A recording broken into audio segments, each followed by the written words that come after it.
All right. Well, certainly looking back at Air Force was obviously a devastating loss, for a variety of reasons. Obviously, we're in the hunt for a lot of things, and then to drop something like that this late in the year is hard. And, as a coach, you've got to get off the mat and get back to work, and we did that. We did that Monday and Tuesday, 2 really good practices. We took off Wednesday.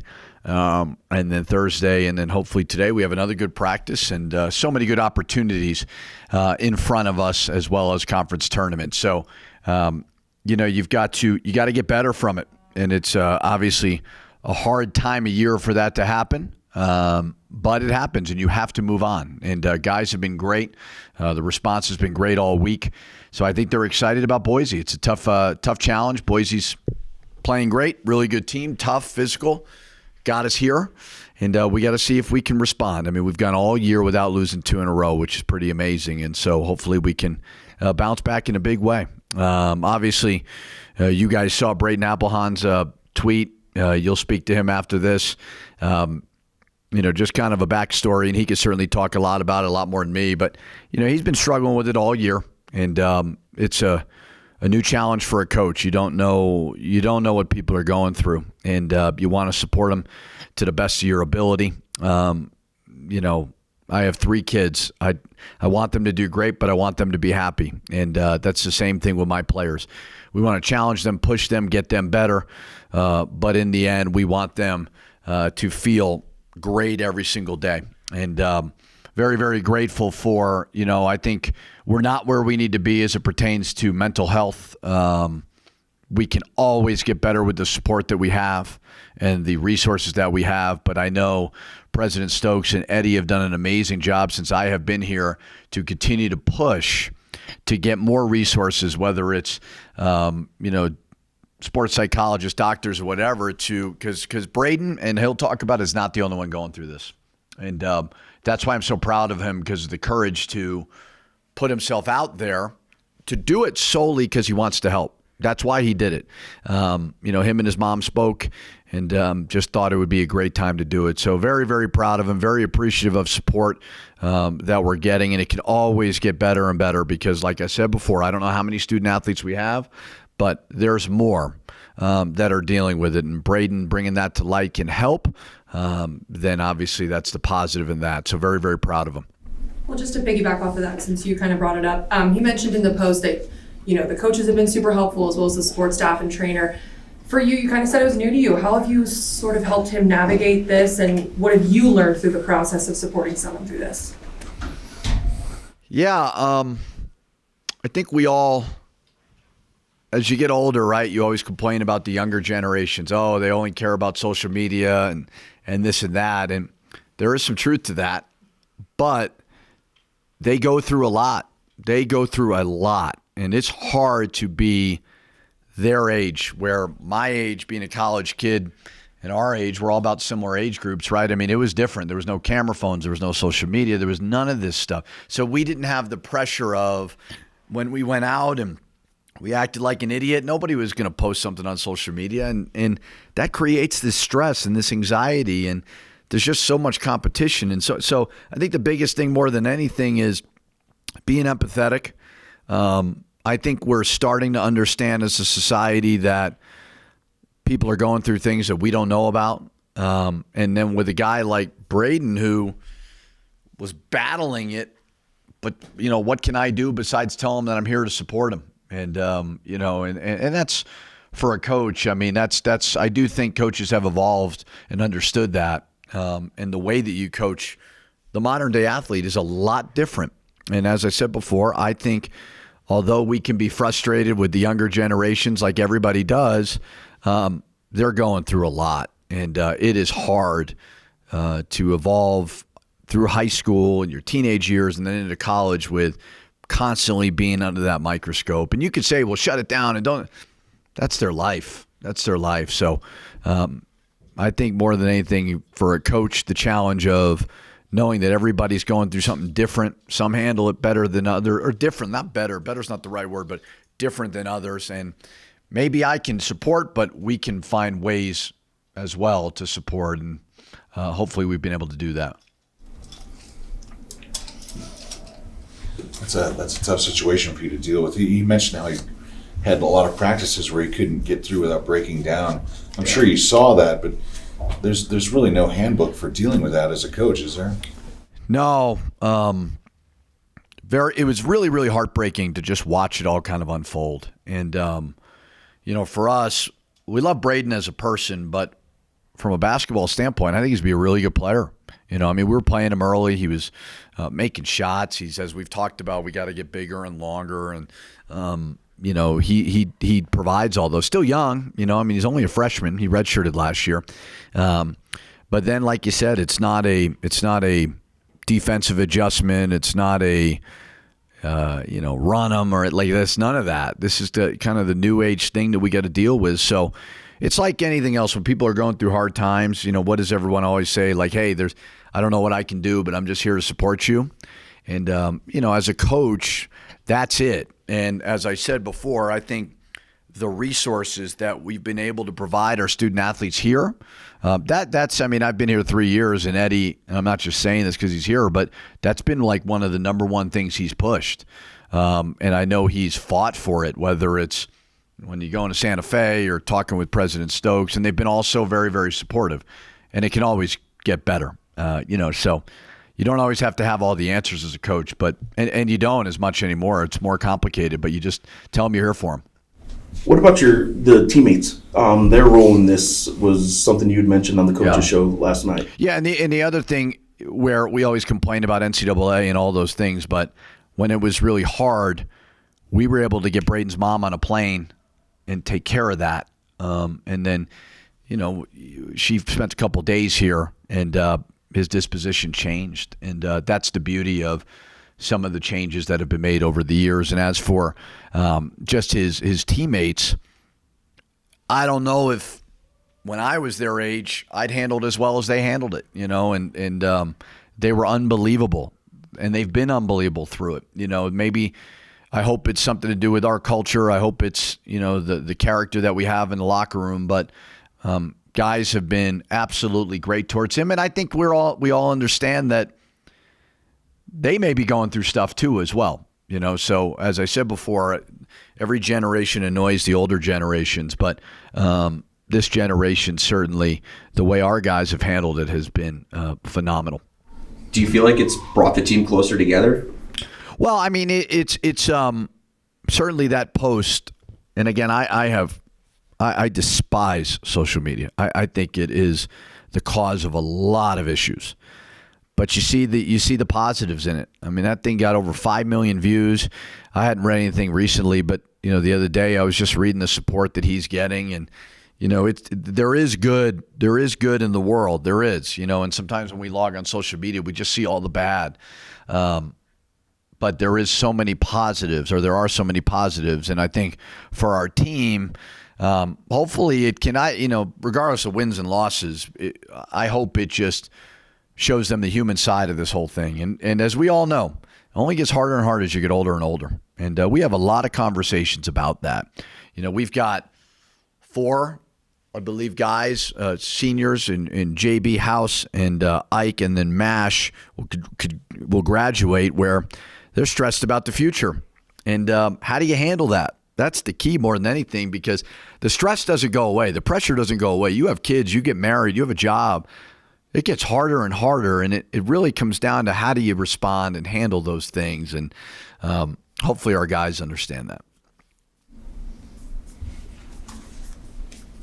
Boise State. Last time you saw him, Max Rice had a career game, and Degenhart really didn't do much. What are you expecting tomorrow? Well, they've won 4 in a row by a pretty good margin. They're sitting at top of the league. They've got veterans in Degenhart and Rice and Buzo. They added Mari Stanley, who I love. I think he just plays so very, very hard. I love the pieces off the bench. They're tough. They're physical. They play with a high basketball IQ. They've had some continuity within the program, and they've had good results within that continuity. So They scheduled probably harder than anybody else did in the non-conference, and I think that's why they may have had some losses where you might have said, maybe they're not going to be as good. Well, they're just as good now as they've been since I've been in the league. So whenever you play Boise, there's going to be a physicality and a toughness to it, And I tell you what, I know the league is probably the best it's ever been, but the size and the strength and the toughness, it's at a high level, and you never know what to expect out west. There may be that label of a little bit prettier basketball. The Mountain West certainly is not that, and Boise kind of has that old school mentality where they're going to make you earn it. So you got to rebound, you got to be physical. Did you say prettier basketball? Is that a code for soft? Pac-12 has always been kind of that, and we give Donnie and we give Quentin Webb and those guys crap about it, where maybe California and this and that, and yeah, that conference has been terrific, and obviously they're evolving into something different. But I think the Mountain West is kind of a throwback, mini Big Ten type conference. Since you mentioned conferences, I'm going to veer a little bit because I wanted to ask you about the ACC's kind of push, certainly league-wide. All the coaches have the talking points. And they're directing it at the Big 12, saying they're gaming the scheduling, gaming the net by playing very weak non-conference schedules and blowing teams out. Frankly, that's what you guys kind of did a little bit. I know you wish you'd had a tougher schedule and an MTE and stuff like that, but the reality is your non-conference schedule's ranked pretty low. You blew a lot of teams out. Your net is very good because of it. The ACC keeps pointing that at the Big 12, saying we should get more teams in. Look at what the Big 12 did. But really, the subtext there is the Mountain West is getting more teams in than the ACC. Do you have any thoughts on the ACC's coaches kind of putting this unified front out there that some teams and some conferences gamed the system by playing weak non-conferences and blowing teams out? It's clear that the ACC is banding together. Maybe it's a group text or a directive from the league, but the coaches are clearly all talking about it because I'm seeing different coaches talk about it. Big 12 has always been a really good basketball conference, but there is for sure, and I don't know, this is not me complaining, but there seems to be a bit of, win by a lot if you can. It just seems like that. For me, from a Mountain West perspective, the key to our league, in my opinion, is not like we lost to Air Force. We didn't bring it. We weren't good. I coached a bad game. We all didn't play well. The key, in my opinion, is to get the bottom of our league to really, really commit to basketball to where one loss can't really hurt you. And I think that's where the Big 12 is at right now. I think the Nets, how many teams are in the Big 12? 11? I don't even know. It's something weird. But the Nets, what is it, 10? 14. So all of them are really, really good. And that's the key to our league is to get, because you look at right now, we're on the bubble and we're 25 in the net. How do we get it to where you're like the Big 12 where everybody's in the top 100 or whatever it is, so it continues to be more competitive? So I don't think anyone's wrong in the sense of blowing teams out's helping your net. Like that is proven to be a fact for sure. But I also don't think the Big 12 should apologize for it either. I really don't. So it's interesting. I mean, you have a new metric. I don't know how long the net's been out, 5, 6 years, whatever. And so there's a little bit of unknown, but it just seems like the committees are just team sheet, quad 1, 2, 3, 4, figure it out. But it does seem to benefit if you blow teams out. You've said you want a tougher non-conference schedule, but this non-conference schedule you guys just went through helped you guys get a really good net. It's the interesting question, because every fan base in the country complains about non-conference schedules, especially fan bases that care. They're always going to say you need a tougher. That's like it's a rite of passage. And I think the last 2 years we've put ourselves in a position to make the NCAA tournament. Who knows what we do the next 3 games, as well as even last year. If we didn't drop Air Force and Wyoming, we would have been right there. So my whole thing is, yes, I think the key for us is we've got to be in tougher MTs, and I think you'll see that moving forward. We're always going to try with a really hard neutral site game. Like we scheduled Santa Clara, and they're right outside top 100. They could be quad 2, dropped one last night. So you want to keep your fans engaged. I think we've been able to do that, and you certainly want to put yourself in that position to where you're in the hunt for it. And we are in the hunt for it. So yeah, I don't know what the answer is. I think we look back every year and we look at the schedules to see what really does it. I mean, you mentioned, kind of at the start, just how practice has gone this week. You've liked the vibe from the players and all that stuff. Just kind of responding to last week. How do you like the sense of urgency and intensity on just the day? It's been great. As a coach, you agonize over it. You do. I mean, there's been a lot of sleepless nights since that one. And it's been hard. And, but that's what I get paid to do. You got to move on. The one thing I can tell you is 18 to 22-year-olds are way more resilient than we are. And their spirit's been great. I mean, I think the key has been over the 4 practices that we will have, get better. Get better. Still so many good opportunities in front of us. It's all about your perspective. And we have such recency bias when you lose a game like that to where it's all is lost. Man, I'm lucky enough, obviously, to have a connection with St. John's. St. John's had lost 8 of 10. My dad was miserable. Everybody was crushing him in the media for what he said, this and that. Not saying they were wrong. But now they're on top of the world. They've won a few, and we're still in really good position. So it's and that's why you can't get too emotional and too high or low when good things, bad things happen. You just got to focus on getting better, and I think the spirit's been really, really good. So having the bye this week, has that been helpful at all to kind of let it marinate? Oh, God, no. I hate the bye. I wish we played the next day. But maybe for them it was, I mean, I don't know. I mean, I don't like having a bye after a loss. That's for sure. But we've been able to respond. We have not lost 2 in a row the whole year, so it's going to be really hard, but we have responded when we've lost. What's the biggest challenge with them? I mean, how do you stop Rice from going off and scoring 35, 40 points?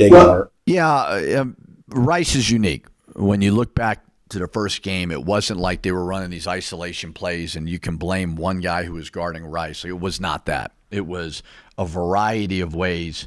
There was certain times, certainly, we could have been a little bit better. It was a 6-point game, and he chucks one up across their bench.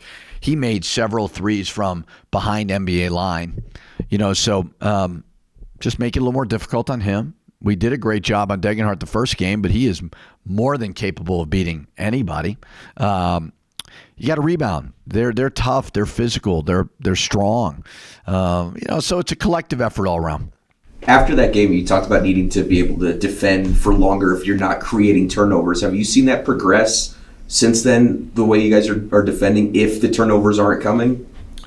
Well, let's remember that the game before we beat Colorado State, who is an NCAA tournament team. So, we beat Nevada on the road, who everybody's talking about. So, I mean, I look at it, it may frustrate people, but I want progress every single year. And I know we've made progress. And we have some deficiencies from a size standpoint.